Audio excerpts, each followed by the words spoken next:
Bonjour et bienvenue sur KTO et KTO Radio dans cette émission dédiée à la doctrine sociale de l'Église. Un des grands principes de la doctrine sociale, c'est l'option préférentielle pour les pauvres. Mais si l'Église donne sa priorité aux pauvres, c'est au nom d'un autre principe important, celui de la destination universelle des biens. On en parle tout de suite avec nos invités. Sophie Zoharalo, bonjour. Bonjour. Vous êtes docteur en théologie à l'Université catholique de Lille, titulaire de la chaire Jean Rodin et co-titulaire de la chaire d'écologie intégrale. Et Christian Dubié, bonjour. Bonjour. Vous êtes président de la Société Saint-Vincent-de-Paul dans les départements du Cher et de l'Indre. Je vais commencer par une citation de Saint Grégoire le Grand qui affirmait « Quand nous donnons aux pauvres des choses indispensables, nous ne faisons pas pour eux des dons personnels, mais nous leur rendons ce qui est à eux. » Sophie Zoharalo, quand on parle de destination universelle des biens, c'est cette idée exprimée par Saint Grégoire le Grand, le fait que tout est à tous. Oui, j'ai envie de dire, risque de vous choquer, en fait, la destination universelle des biens, c'est un peu l'open source chrétienne. Au sens que, en fait, Dieu a destiné la terre et tout ce qu'elle contient, c'est-à-dire à la fois les ressources naturelles, mais aussi les richesses technologiques, les moyens de production, les richesses dans leur ensemble. En fait, elles ont été créées par Dieu. Nous sommes des êtres de dons, nous avons été donnés, nous avons reçu, et tout ce qui est contenu sur terre doit être destiné à l'ensemble des êtres humains. Donc l'idée, c'est que tout a été donné. Si on repart même à la Genèse, en fait, tout a été donné. Et donc on ne peut pas capturer, on ne peut pas garder pour soi, mais tout doit être retransmis au service. Et donc on parle quand on parle de biens, on imagine des choses matérielles, mais aussi on peut parler par exemple à la Société Saint-Vincent-de-Paul, vous nous disiez que vous donnez des cours de français, oui. C'est aussi partager ces biens de la connaissance. Ce sont les biens de la connaissance, mais oui, bien sûr, on donne, de toute façon, la motivation de beaucoup de personnes, c'est de se dire, finalement, j'ai beaucoup reçu, maintenant il est temps de donner, ça a été la mienne. Hein, et quand certaines personnes me posent la question, mais pourquoi vous faites ça ? C'est ma réponse. Maintenant, il faut voir aussi une chose, c'est qu'il y a un échange. On donne, mais on reçoit énormément. Hein. Les autres, Saint Emmanuel disait que les pauvres nous évangélisaient, mais on est bien souvent évangélisé par les personnes qu'on rencontre. Ozanam l'a dit, lorsqu'il monte voir un pauvre, alors qu'il est déjà très malade et tout, il y va, comme on dit vulgairement, à reculons. Et à la vue de cet infortuné, plus à plaindre que lui, il retrouve courage. Donc, on reçoit beaucoup. Vous faites cette expérience, vous aussi, personnellement. Ah oui, tout à fait. Ouais. Parfois, on va visiter quelqu'un, on y va un peu à reculons. Je l'ai faite personnellement, à des moments où je n'étais pas bien, me forcer à aller voir une personne, et je revenais différent. Hein. Et ça, c'est vraiment très important. Il ne faut pas oublier que dans cette notion d'échange, il y a la réciproque, et que les personnes que nous visitons ont quelque chose à nous apporter. On en reparlera. La destination universelle des biens, Sophie Zoharalo, c'est donc bien aussi cette connaissance. Il y a les biens matériels, évidemment, sur la question de la pauvreté matérielle, mais aussi cette connaissance d'aller à la rencontre, c'est vivre cette destination universelle des biens, l'incarner. Aller à la rencontre, oui, bien entendu, et notamment à travers la transmission d'un savoir, la transmission d'une sagesse aussi. Enfin, voilà, il y a différents moyens. Et les fondements, c'est vraiment sur cette terre que Dieu a donnée, ces biens que Dieu a donnés à tous, même, je ne sais pas, la santé, l'intelligence, et de les partager. Alors, mais je trouve que la symbolique de la terre, regardez, cette terre, cette année, on a donné beaucoup de fruits cette saison, etc. Et en fait, nous ne sommes que des intendants. Vous avez dans la série Downton Abbey, Lord Grantham qui se promène dans un jardin et qui dit « Vous savez, ma chère, je ne suis qu'un intendant. » Eh bien, en fait, à l'image d'Adam, dont le nom est tiré de la terre, nous sommes finalement Adam est un laboureur jardinier, c'est-à-dire que nous avons reçu une terre qui nous appartient de faire fructifier, mais aussi pour la transmettre. Donc de la faire fructifier, de la garder, de la préserver, d'en prendre soin, pour ensuite aussi la transmettre aux générations futures, pour la transmettre à tous ceux qui nous entourent, et de garantir la continuité, la fertilité. Hein. C'est vraiment le livre de la Genèse. Hein. Dieu confie la création à l'homme pour qu'il la cultive et la garde. Garder, c'est prendre soin. Mais garder, pas au sens de garder pour soi. Pas de garder, non, au sens vraiment de préserver, de soigner, de sauvegarder. Il y a ce soin. Et la question du soin, c'est soigner la terre, c'est soigner l'autre. Il en est le prendre soin, il en est l'intendant, il en est le gardien. Et donc Dieu dénie toute prétention de propriété absolue. On en viendra, la terre ne sera pas vendue avec perte de tout droit, la terre m'appartient, vous n'êtes pour moi que des étrangers et des hôtes. Vous avez évoqué le sujet de la propriété absolue. Dans la doctrine sociale, justement, il y a cette idée de la propriété, pose la question de la propriété privée, mais qui ne vaut que si elle est mise au service de tous. Frédéric Ozanam, pour revenir à la Société de Saint-Vincent de Paul, écrivait « La prévoyance a ses limites et celui qui nous a appris à demander le pain de chaque jour ne nous a jamais conseillé de nous assurer 10 ans de luxe. » Ça pose aussi la question de la richesse. Si les biens sont à tous, qu'est-ce qu'on fait de la richesse? Tout à fait. Alors, Ozanam ne critique pas la richesse, il critique l'accumulation des richesses pour elle-même.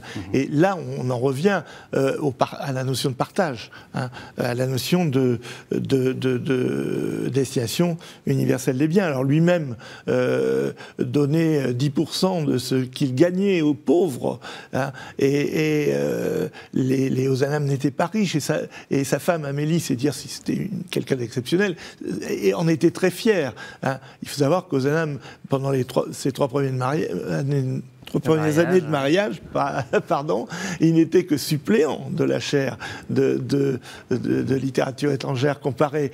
Et il est obligé de travailler à côté. Il donnait des cours à Stanislas pour arriver à vivre décemment. Et malgré tout, il donnait au moins 10% de son salaire aux pauvres. Comment est-ce que ce sujet de la richesse, Sophie Isoaralo, il est présenté dans la doctrine sociale de l'Église? Comment est-ce qu'il est évoqué, la richesse et la propriété pour soi? Oui, la propriété pour soi. En fait, l'Évangile, le compendium, la doctrine, la tradition, puisque même Thomas d'Aquin va parler du bon usage. Qu'est-ce que c'est que le bon usage de ce qui m'appartient, que ce sont donc les biens matériels, une propriété, etc. Donc la propriété est légitime, et vous l'avez dit, c'est vraiment qu'est-ce qu'on en fait. C'est un droit qui est reconnu, mais qui n'est pas absolu. C'est un droit en tension, mais qui va s'incliner devant finalement l'usage pour tous. Jean-Paul II avait synthétisé tout cela dans son discours de Puebla en 1979. Il dit « La propriété privée est grévée d'une hypothèque sociale ». Et ça veut dire, qu'est-ce que ça veut dire aujourd'hui? Eh bien que l'accès à des ressources essentielles, par exemple, vous avez une fontaine d'eau, une source d'eau dans le désert, elle ne peut pas être privatisée, mais aussi ça pose des vraies questions. Alors, Ozanam, qu'est-ce que je fais? On a une résidence secondaire, une deuxième résidence secondaire, il y a des immeubles vacants dans Paris, qu'est-ce qu'on en fait?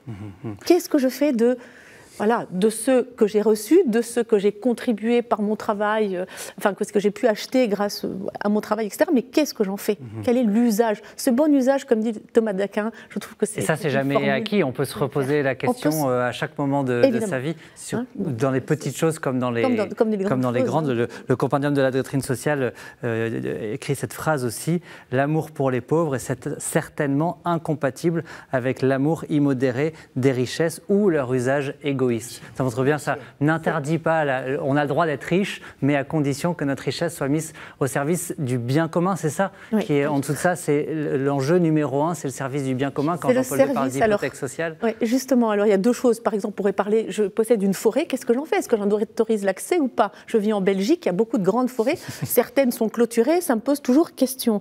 Mais aussi, je connais un couple d'entrepreneurs qui ont fait, par exemple, du regard, du droit de voir un bien commun. Donc, ils ont mis finalement tout leur savoir, leur expérience, leur richesse, leur capital, vraiment au service de soins de santé visuels. C'est-à-dire qu'ils vont sillonner la France, ils vont permettre, à travers des actions qu'ils appellent hors les murs, d'aller dans des établissements, sur des lieux de vie ou de travail qui vont à la rencontre des plus vulnérables, qui n'avaient pas réalisé qu'ils n'y voyaient pas, et à qui, finalement, ils vont offrir une paire de lunettes, etc. Et je trouve ça magnifique. Voilà, il y a une richesse de connaissances, une richesse aussi matérielle, de capital, qu'on va mettre au service des plus vulnérables dans cet horizon désirable, en vue de cet horizon désirable du bien commun pour tous. Ce bon usage, Christian Dubié, on peut dire que ce principe, il sous-tend aussi des actions comme celle que porte la Société Saint-Vincent-de-Paul,